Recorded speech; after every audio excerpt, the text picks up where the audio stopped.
So we'll get started first like we typically do. If this is your first time to the call, it is Peggy's first time to the call. We meet every Monday, just a group of business women. All of us are in real estate. I open the call with prayer, and then we kind of go into either our monthly planning or we have a guest speaker or whatever. So I'll go ahead and kick off our call today with a morning prayer. Anyway, I'm super excited to bring Peggy on. I actually, I have a little story about how, I don't know if it's how we met. I mean, I think we met before, but I spoke at Build 21, the Build Conference 21.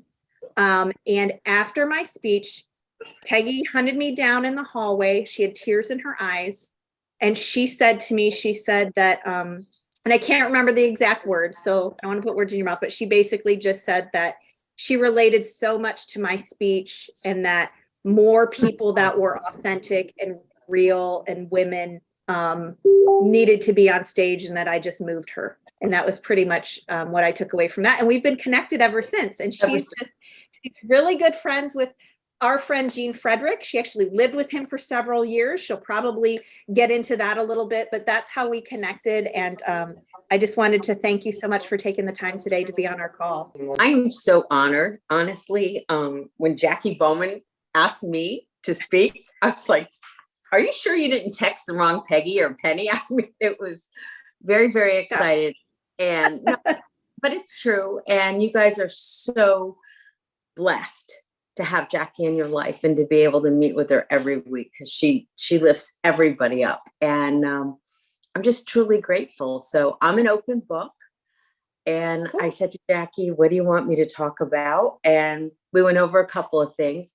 And well, I'm sure I can. I do every Wednesday morning. I do Wake Up Wednesdays.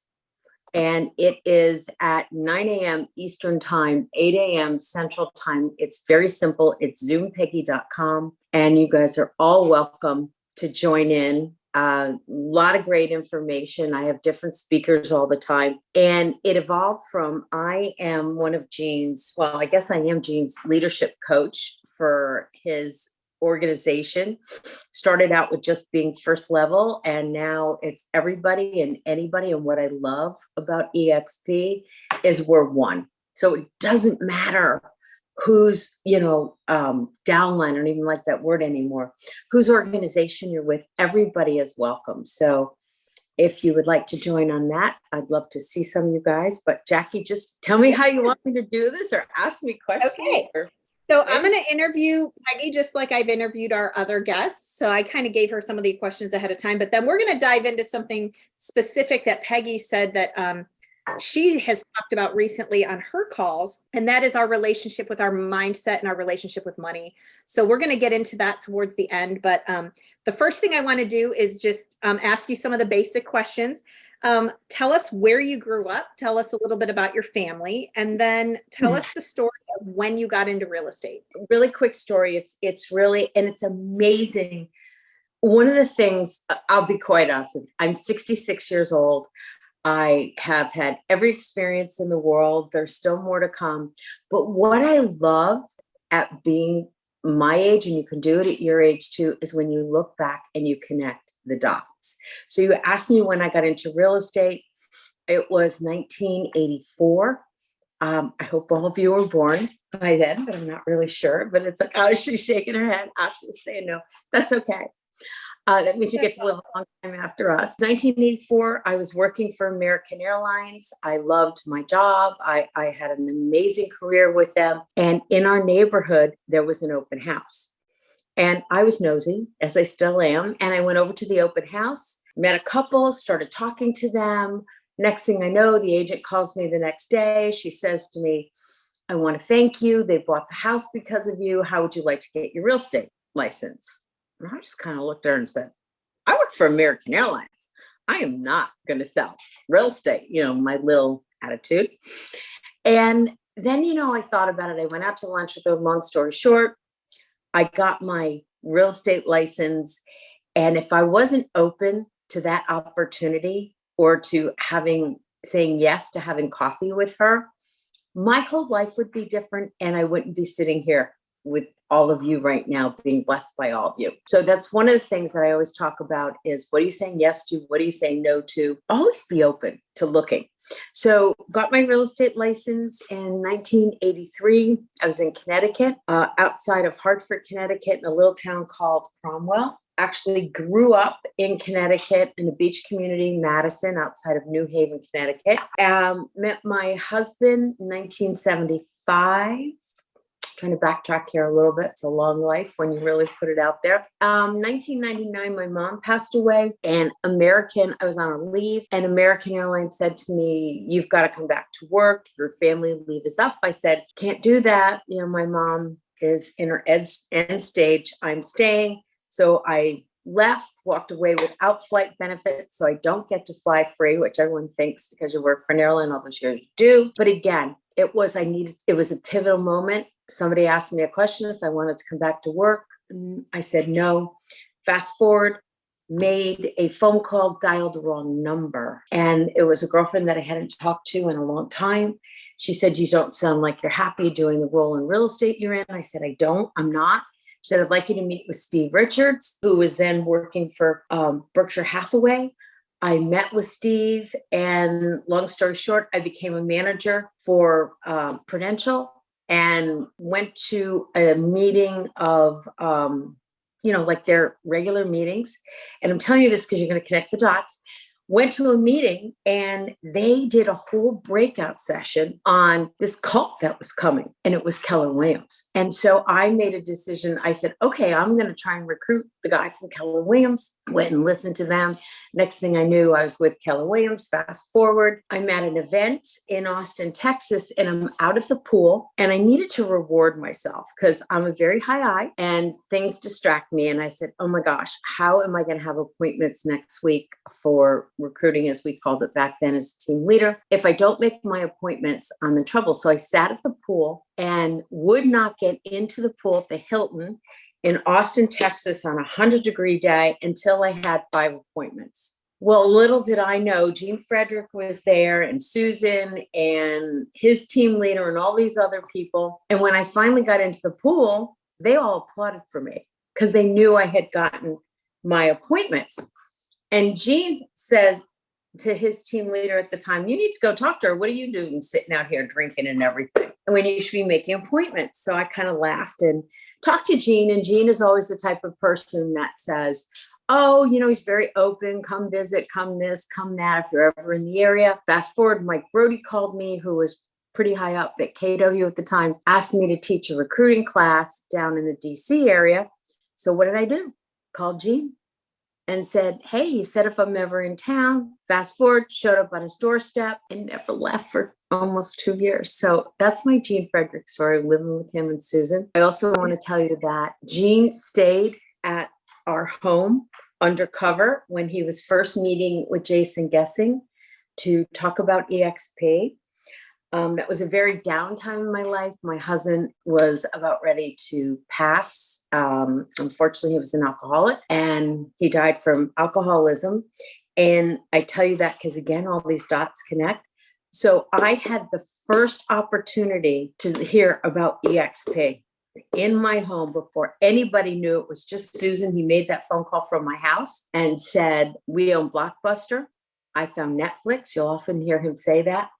And it took me 4 years, guys, 4 years to join with him. So I'm trying to talk and get all the pieces in, but when you look, so the interesting thing is back up to 1983, if I had not gone to that open house, 1984, if I had not gone to that open house, if I hadn't said yes to having coffee when I was like, oh no, I'm better than real estate agents. I don't need them. I have this really highfalutin job. I wouldn't be here being blessed by you guys. So life changes. Look back at your dots where you are now and just look at it with you. So I hope one of my favorite quotes. No, you're good. That's one of my favorite quotes is you can't connect the dots looking forward. You can only connect them looking backwards. And that's from Steve Jobs. We did not know. I did not know that. And I've never heard that. Well, it was in my speech in 2021. You must not have been listening. I was crying. I was crying so hard during that speech. You're just so funny. No, what I love about this, though, what I love about this story, too, is we do have some guests on the call that are not EXP as well. And what I love about this story is you heard about EXP in your own home with Gene when he joined, and it took you 4 years later to actually join him. Because why? I didn't prepare you for this question, but I'm just curious of like why it took you 4 years. Why weren't you automatically? I mean, you and Gene were such good friends. What was the reasoning for that? Was there? Well, okay. So yes, one, my husband was dying. Okay. So that was the first thing. So, and then after he passed, it was fear, basically fear, money, my relationship with money, confidence that I could walk away from being a team leader and a salary, not being prepared for when an opportunity comes. Right. So that was really, it was like, and we've all been there because none of us all joined the first day we heard about it either. Some of us, it took us a couple days. Some of us, it took us a couple years, right? Yeah. So I love that story. So where are you on a daily basis in your passion zone?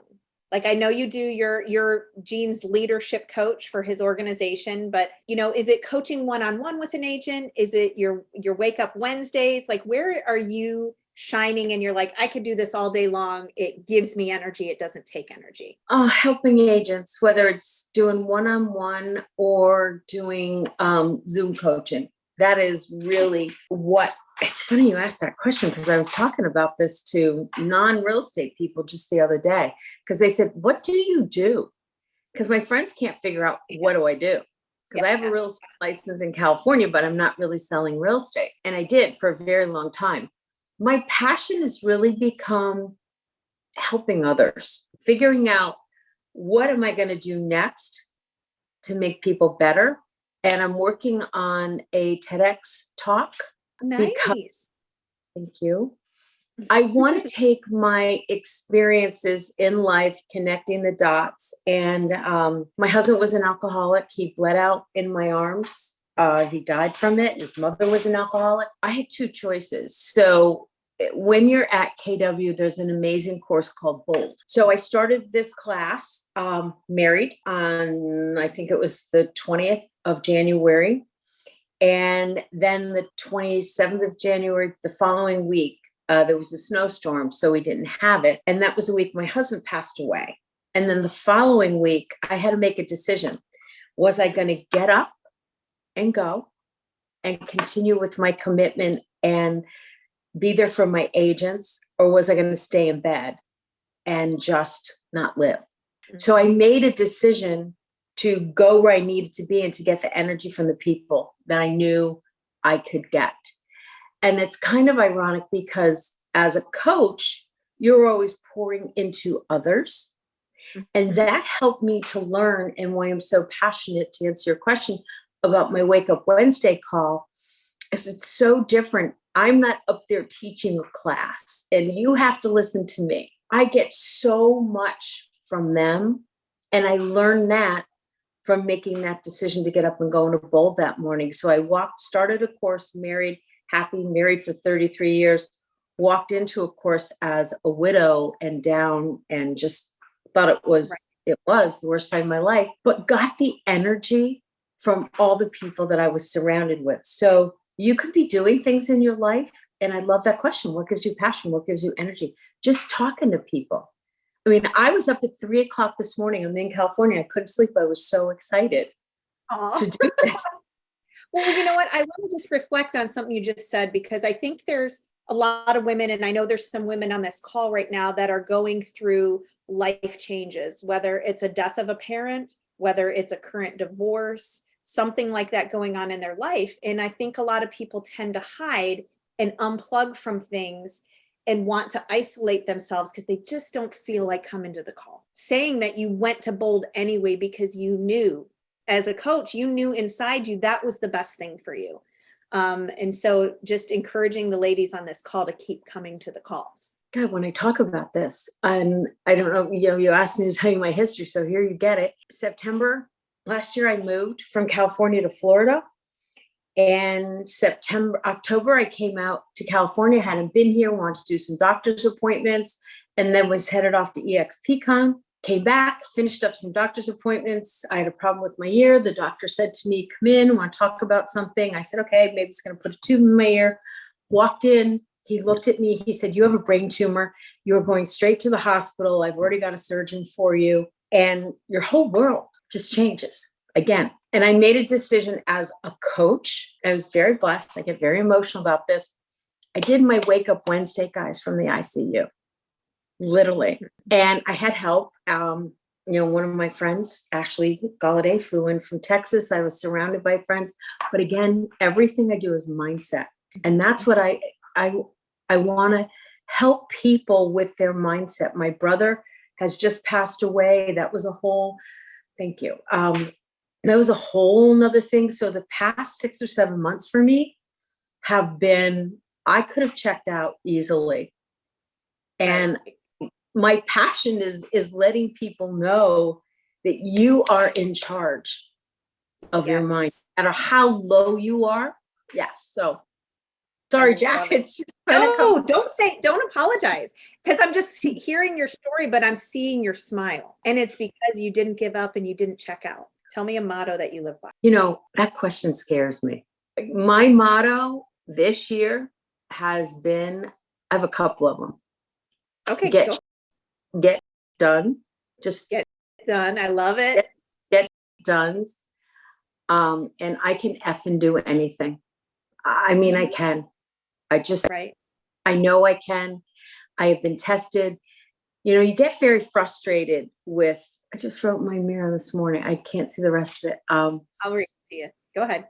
I get frustrated because we've all heard God only gives you what you can handle. And sometimes I sit here and I say, okay, God, it's me. You got the wrong person. I can't handle anymore. Please stop testing me. Please, when is enough enough?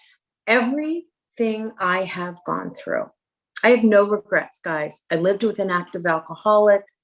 I could tell you unbelievable stories. It doesn't matter. We all have them. And I look at it, and God gave me these things so I can be here right now where I am in this day and age to help others. So I don't have regrets. I'm sorry, S word. Yeah. No, we cuss on here. So, and my word is pivot. I've had to pivot like you would not believe. So, I can do anything. I love it. And that's not an ego thing too. No, it's not. Okay. So that's the other thing is, we get into our heads about, if I say this to myself, but here we are telling ourselves stories. Who says you can't do everything? So don't let your ego get in the way is all. You need to have your motto at whatever it is. And if that works for you, right, it's yours. I love it. That's awesome.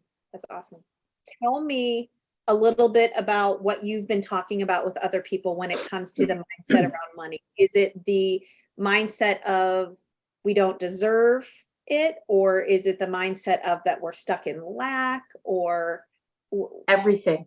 So everything. How many of you believe and know you have an amazing relationship with money? I need to work on mine too. So I'm going to mute myself and let you teach me. So if you heard what I said going back, when Gene showed up, I didn't have the money to have an incredible opportunity. Since my husband passed away, and by the way, my husband died without life insurance because, not to get into it's a whole nother call, but when you're living with alcoholism, there are things that come up, and we got into an argument and I canceled his life insurance to prove a point. Dumbest thing I ever did in my life, whatever. So how many of you feel you have a great relationship with money? Why is that? Who can finish the story? Money is the root of, what were we taught? All evil? Money was the root of all evil. Is anybody Gene's not on the call. So is anybody uber wealthy? And oh, by the way, I want to say something too that I've shared this before, so he's okay with this. the first Christmas that we lived together in Old Town Alexandria, true story, guys, we didn't know where we were getting money for Christmas presents. Okay. That was in maybe 14 years ago. Who would have believed, right? Who would have believed where he is today?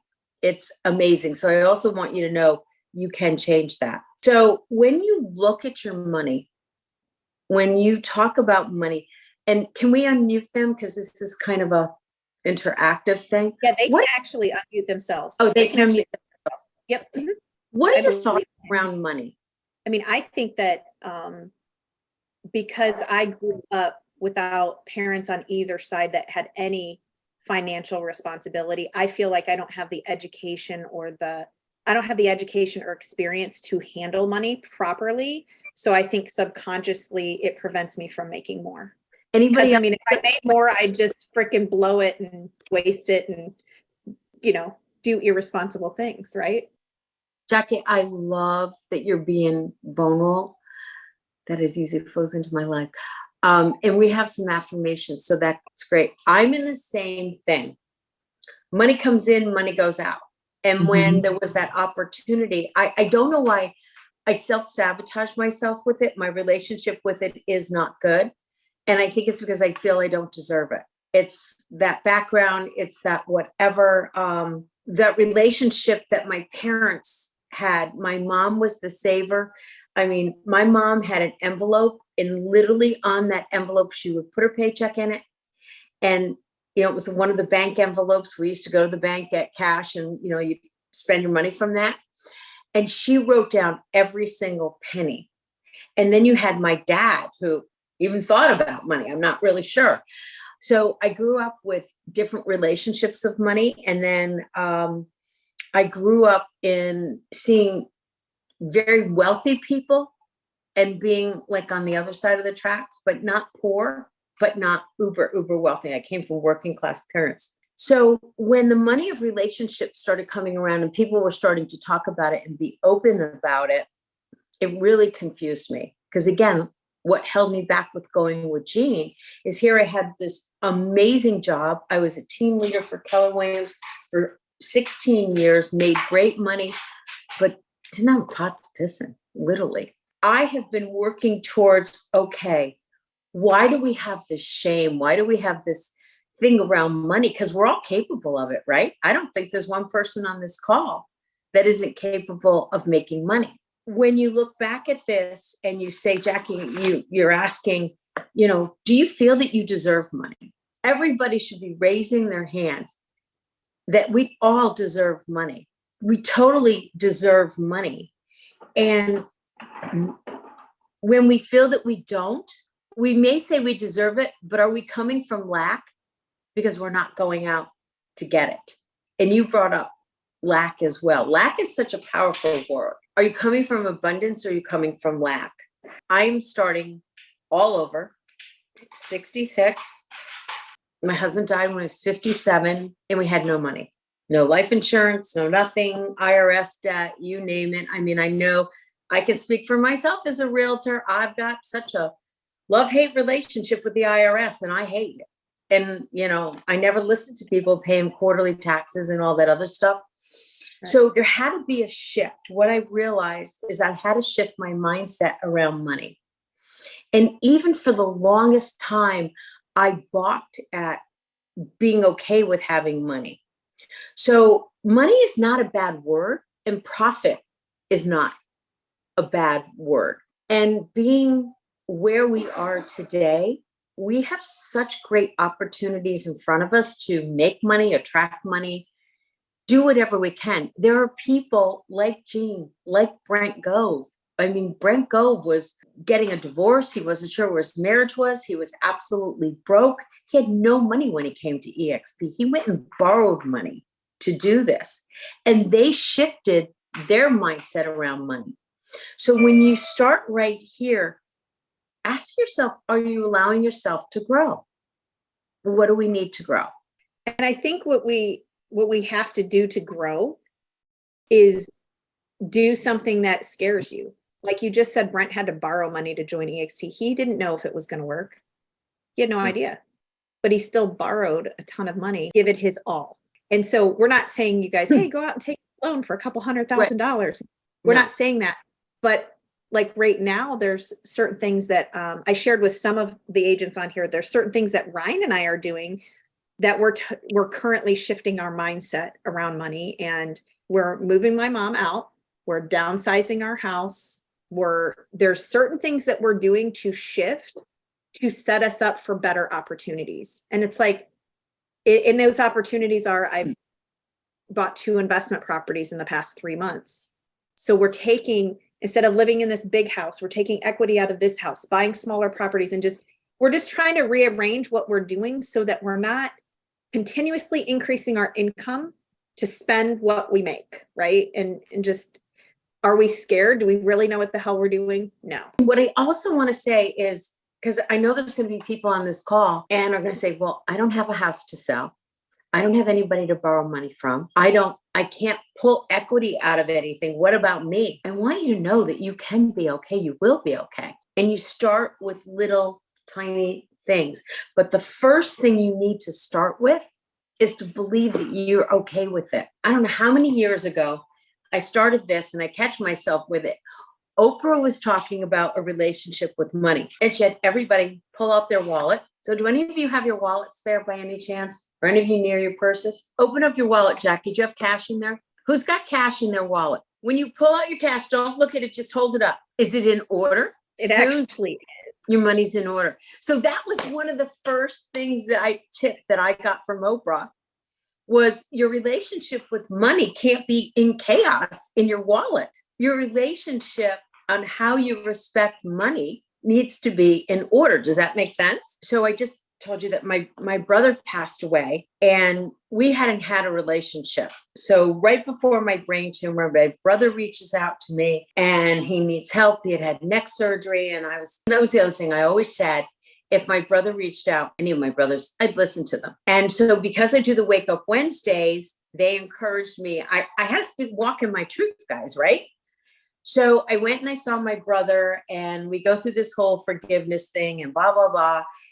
And he is got to make a will. And I said, look, if you want me to help you, you need to have a will. I don't care who you leave this to. I don't care what you do, but I'm begging you not to put me in a position where I'm fighting with my other brother. Because if you don't have a will, it goes to family and starts all that stuff. I said, you can leave it to the cat lovers of America, whoever, but please don't put me in that fighting position with my other brother, Artie. And I came to realize that most of our relationship, or my brother's relationship, why it blew up, was because of money. And my dad, when we were kids, on Fridays would come home, and he thought this was really cool. He was not doing this, to be negative or to set us up. He would come home, we'd have a scramble on Fridays, and he would throw all of his change on the floor. And what was that teaching us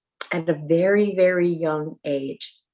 It was teaching us that we had to fight for our money amongst our siblings. My relationship with money and around family, which I didn't know then, became fighting and scrapping. My relationship with money was being tossed out, running for it, literally crawling on the floor like, in an Easter egg hunt or something, and then trying to get as much as you could. And then you got to go spend it, because whoever got the most that week, my dad would take us, and we got to go buy candy or whatever we wanted. We weren't taught to keep that money and save it. We were taught, let's get it. You're a winner. You're rich. Go buy whatever you want. So that's when I've had to go back and look at this whole thing about my relationship with money. And guys, I'm writing a whole course on this. So, I've got pages and just pages and pages of notes. So I'm trying to give you the fine points to get you thinking. One of the things that I wrote down is, have you ever heard a broke person brag? Sue, you've heard a broke person brag? Yeah, they're making it up, but they're bragging. Yeah. I love that. Okay. We ask ourselves, who am I to be rich? who am I to have money and to be able to go out and buy things? I invite you to shift that. Who am I not? Why am I not able to make money? One of the best things, so I will tell you, of working in a leadership role for Keller Williams for 16 years was probably one of the most amazing things in my life. I will never say anything bad about them. It got me, again, connecting the dots to where I am today. Gary Keller wrote a book called The Millionaire Real Estate Agent. Lots and lots of things in there and tips about how to build a team, how to do this, how to do that. To me, one of the most impactful things in that book is on the front cover. Up in the corner, it says it's not about the money. It's about what money can do for you. So what can money do for you? Freedom. What would freedom look like if you had more money? My 50th birthday, I woke up in a hotel, but it's not as sexy as it sounds.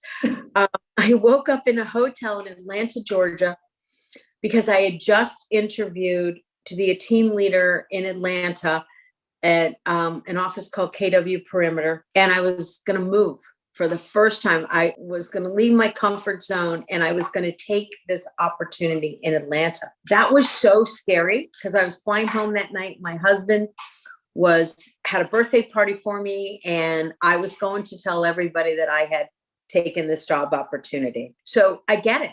And 50 was, I'd never not lived in Connecticut. I'd never not lived in our home and everything else. So 50 for me was effing fabulous. I mean, man, it changed. It gave me the freedom at 50 to do everything differently that I had done before. So Tracy, don't be afraid of it. And look at you getting your real estate license. At 57, I became a widow and I moved to California. Look at the options on the freedom. And I know that there are people sitting on this call right now saying, oh, that's great. I can't move. I can't do this. You're more outgoing than I am. You're this, you're that, No, stop it. Anybody can do anything. And it's going to start with everybody putting their money in order in their wallet and talking to people and making a list. Again, I want to jump to just a couple of things because this is really important. If you get out a piece of paper and pencil, I'd love for you as homework to do this. And, Jacqui, I text more than email. So if you want to text me with this, Jacqui, if you could put my phone number, the 860 number up in the chat, I can 860-638-7944. I would love to connect with you guys and have you answer these questions because I'm going to type the questions in the chat too, so that they have them as well. Go ahead. Okay. So what I would like you to do is make a list of all the reasons you deserve money. Then I would like you to make a list of all the beautiful things that have happened in this world, not in your life, but in this world because of money. The next one is list all the awesome things and experiences money will add to your life. And this is really kind of a cool question because I see this coming together with all these people who are making all this money in the past 7 years with EXP. How you being rich will benefit others. So when you say that, there's another part of this question in it just on the thought process of look at Gene and Brent and all these other people who are getting together who have money and are putting on these amazing retreats. Hawaii, Cabo, Build. They lose money on these things, guys. You may buy a ticket for entry, but they're stroking millions of dollars of checks. And they're doing it because they want to help all of us. I've never seen another real estate company anywhere where agents get together and literally stroke millions of dollars of checks so they can help other agents.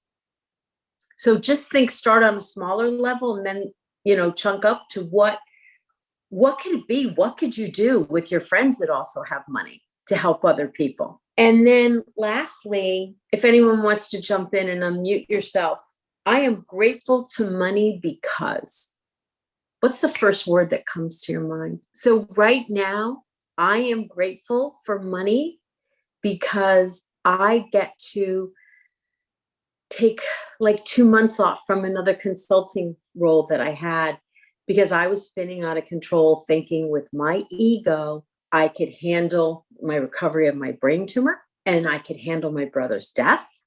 I could handle having to move in Florida. I could handle having to clean out a house. All this stuff I've been spinning around because my ego said I could do everything.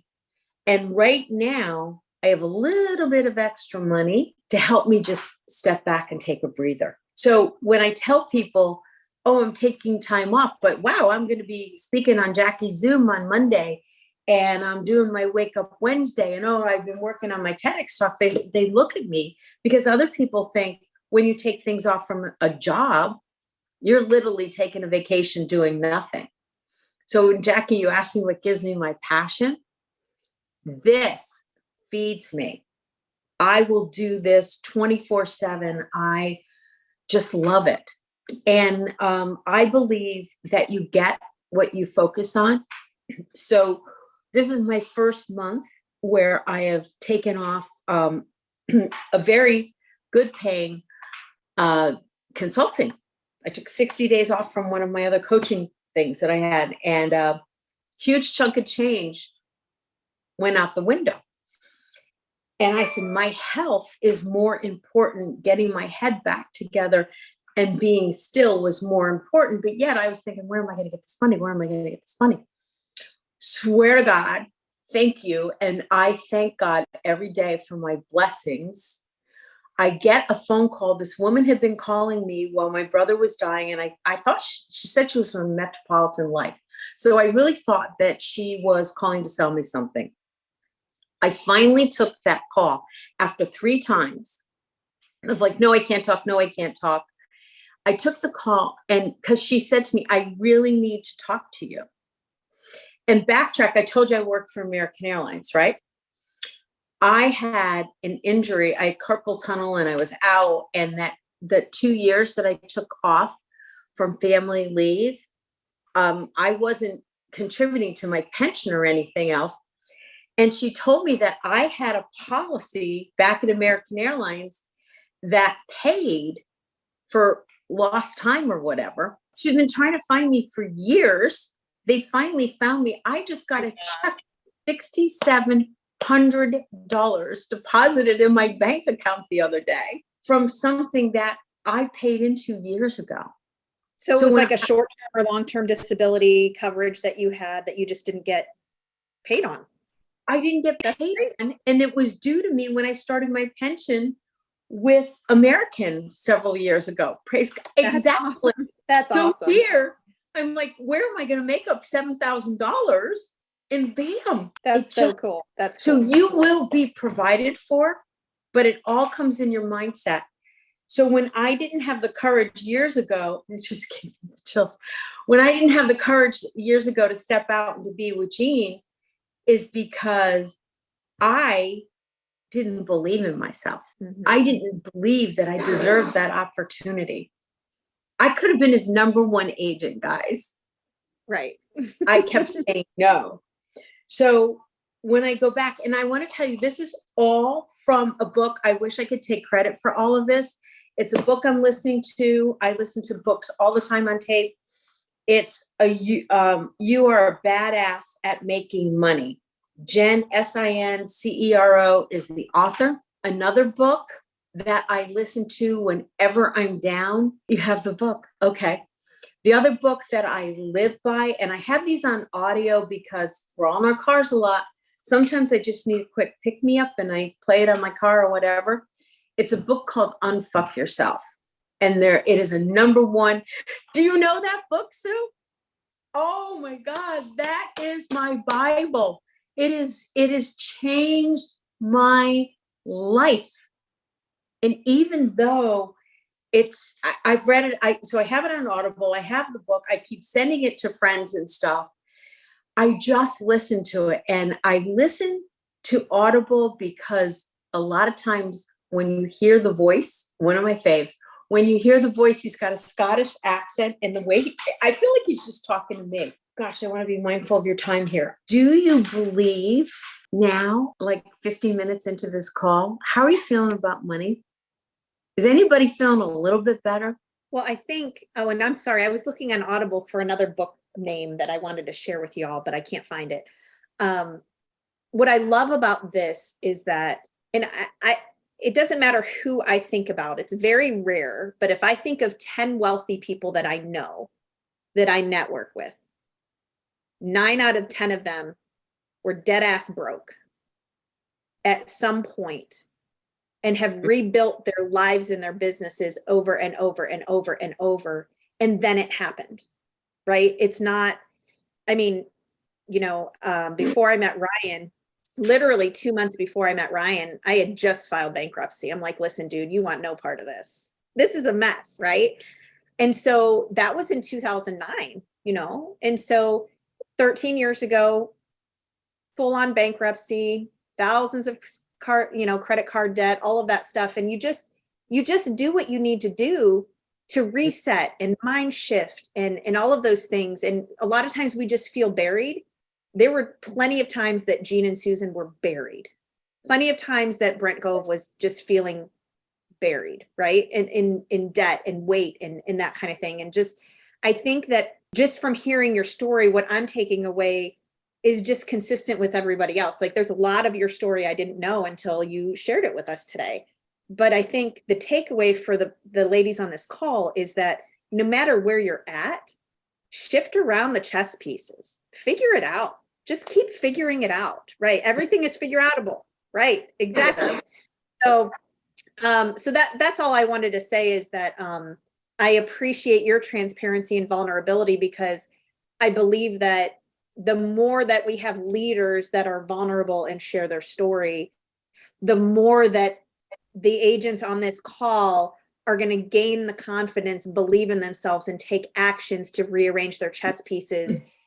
Maybe give away 2 pawns, take 3 steps backwards like Tracy is. She's serving tables at the Cracker Barrel. She took 2 steps back because she's going to launch forward. And she knows that because she can believe in herself to do that. Exactly. So.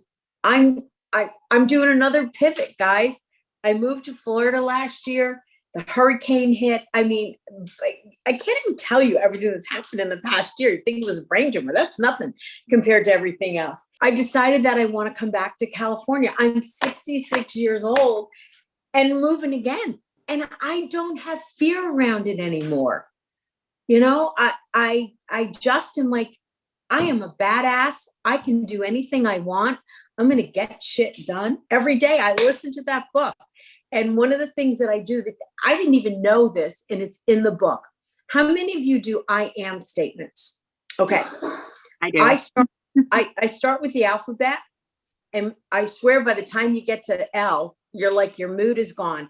I'm a beautiful, amazing, creative, whatever it is, you go real bam, bam, bam, bam, bam down the list. And I often say, again, I love the things that I've learned from Bold. I take all the experiences from all the other companies that poured into us. I am a money magnet. And when I decided to take this time off, yes, I am statements all the way down. Thanks, Jack. I kept saying I'm a money magnet. Who the heck would have believed almost $7 grand was going to show up in my bank account with someone that I didn't even want to talk to? So you can, at 50, Tracy, you can change your life. I'm here to tell you, you can pivot at any time. And if I can do this, guys, you can do it. Because I had 2 choices when my husband died. I could stay in shame and guilt, being married to an alcoholic and making all those excuses and blah, blah, blah. Or I could get up, get out of bed and make a decision. All this crap, all this, me begging with God, literally on my knees, begging God to stop giving me this stuff because he had the wrong person. I'm going to say, okay, God, what do you want me to do with this? Shifting my mindset. If you guys have questions, I mean, I'm an open book. Thank you. I thank Jacqui for asking because I was intimidated. Well, here's the thing that I always live by too. And I think, I don't know how else to say this, but as it's 2023. I think it's a little more relevant now than like 1985. But I feel like in today's world, a lot of people think that someone is going to come save them. Newsflash is no one is going to save you but yourself. Like, I can't look around and be like, oh my gosh, and it's not about not asking for help. Because if I needed help and I wanted to ask Peggy for help, like, Peggy, this is what I'm going through. Can you connect me with someone so that I can help myself get out of this? Is more of where we need to be versus us looking for people to bail us out or save us. And I just feel like we need to continuously build ourselves to get ourselves out of where we're at. Like, I'm not going to save Tracy. Tracy's saving herself, but we can brainstorm and figure out ideas together that are going to help her, and I can cheer her on to help her do what she's doing. And so I think there's a huge difference. And I think a lot of times when we get into these ruts, if we're looking for other people to save us and bail us out, that's where we stay down longer. So just wanted to say that. Anybody else have a question? Or I'm here. You've got my number. And the reason I wanted to share that with you is because I know it can be very intimidating to, pull the curtain back on these calls, and not everyone is ready to do it right away. So if you high five habit, I just did that. I high five my group every Wednesday morning. On Wake Up Wednesday, we do high fives. But if you want to reach out to me, please feel free to do that. We're also doing a retreat at Gene and Susan's house. It is their lake house in Dallas. If you want to find out more information about it, it is July 31st. Gene and Susan are hosting dinner. And then it is to August 3rd. And we're going to be doing a mindset recharge, all of that, yoga, having fun, and a lot of NLP in there, but be able to get going into, this is tough, guys. This is really tough on what you're looking at. And Tracy, man, I can't wait to follow you, because anybody who's got the chutzpah to say, I'm getting into real estate now, good for you. I mean, you're going to be a leader in this. I absolutely know that. So I went over. All right, ladies, we went over, we got to go. So if you want more about info about the retreat, you can ask Peggy, you can text her, or you can join her on Wednesday mornings at 9. Yes. All right. I hope to see you guys Wednesday. We got a great guest speaker this week. Thanks, Peggy. I appreciate you. Thank you, Jacqui. Have a great week, everyone. Love you all. Bye-bye. Bye.